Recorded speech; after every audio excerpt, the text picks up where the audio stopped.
Make it all be so simple, yeah.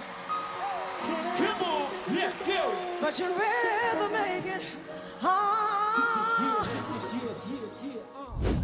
Lauryn Hill recently received the BET's Living Legend Icon Award. From what I know, she wasn't even supposed to perform that night. She was just there to accept it. But after watching a whole tribute of other artists sing her songs back to her, she got up, no rehearsal, took the stage, and she sang X Factor and the crowd lost it. Now, everybody agrees it's a classic. That's not even in question. What I want to know is something more interesting. How good is this song actually? What makes it so special is that after almost 3 decades, people are still in love with it, like they're hearing it for the first time. Let's dive into it. Here's what people say. It's one of the most sampled, most covered, most quoted heartbreak songs of the last 30 years. Drake built a #1 hit around it. Jazz singers have covered it, stripped down to just piano, acoustic versions, orchestral versions, and countless others. This song refuses to sit still in one genre or one decade. That's the legacy. The proof is in what's actually happening in the chords. So let's see what's happening.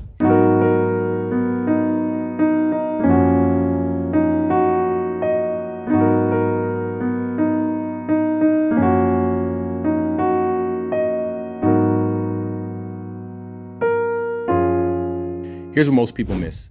This whole song verse hook, all of it is built on basically 2 chords. 2 chords, that's the entire harmonic engine and groove of the song. Everything you feel is riding on this movement. That's the whole idea. The chords never resolve anywhere new. They just keep circling the same 2 spots, which is actually perfect for this type of song because it is talking about an X factor and not knowing where you stand in a relationship. So it just keeps going in circles, which is exactly the feeling that's coming across. The harmony is the stuck feeling, which in hindsight makes perfect sense and maybe why this song has passed the test of time. It's a common story. Now, on top of these 2 chords, the magic is really in the vocals. And I think Lauryn Hill has been an outstanding talent, especially in the 90s, from Sister Act to the Fugees to starting her own album. And because of her artistry and how she's able to communicate the feelings of the song, I think it really cements her place as a leading voice in R&B. Now here's the part that really gets me. This song is built on a sample, a loop that traces back through a Wu-Tang Clan record to an old orchestral pop ballad from decades earlier. When I looked into it, I realized that Gladys also played a role in the birth of this song. So it was picked up from her, picked up by the Wu-Tang Clan, and then later Lauryn Hill. So underneath this one song about heartbreak, you've got black church vocal tradition, New York hip-hop sampling culture, and old school orchestral pop, 3 completely different worlds stacked on top of each other, and none of them are fighting for space. There's a lot of history here, and this is apparently pretty common in black music. Everything builds on the previous generation. So the sample culture borrows a lot of chords and movements from the 70s. 80s feed off the 70s, the 90s feed off the 80s. So everyone is sharing a piece of history and every generation is taking it forward. And every now and then a special song comes along that can last a lifetime. And that's exactly why it keeps getting picked up by rappers and R&B artists alike. The song was never built to belong to just one genre or decade. Now, your mind and heart react to these 2 chords before your brain even knows why. It's the same feeling as replaying a conversation you can't let go of. Your heart knows before you've thought a single word. That's the proof of her lasting legacy. Not the awards, not the chart positions, not the samples.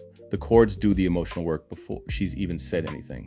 But coupled with her vocal ability, range, and style, she was able to move the culture forward off one album. So, how good is X Factor? Actually, good enough that it doesn't need an introduction. Good enough that the 2-chord loop still does exactly what it was meant to do. It's so simple, yet it speaks to a common theme of love and trying to understand the dynamics of relationships.